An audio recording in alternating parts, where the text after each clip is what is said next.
عن عبد الله بن جعفر رضي الله عنه يقول سمعت رسول الله صلى الله عليه وسلم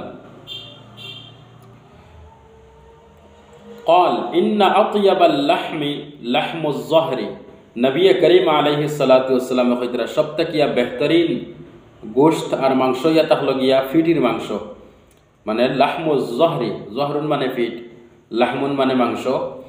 তো আমরা বহুতে ফিটির মাংস যে বালা পাই, আল্লাহ রসুল আলাইহিস সালাতু ওয়াস সালামে বর্ণনা করা যে ফিটির মাংস খাইতে বড় বালা। আর বাকি অন্য রিওয়ায়াতের মধ্যে দস্তির কথা আইছে যে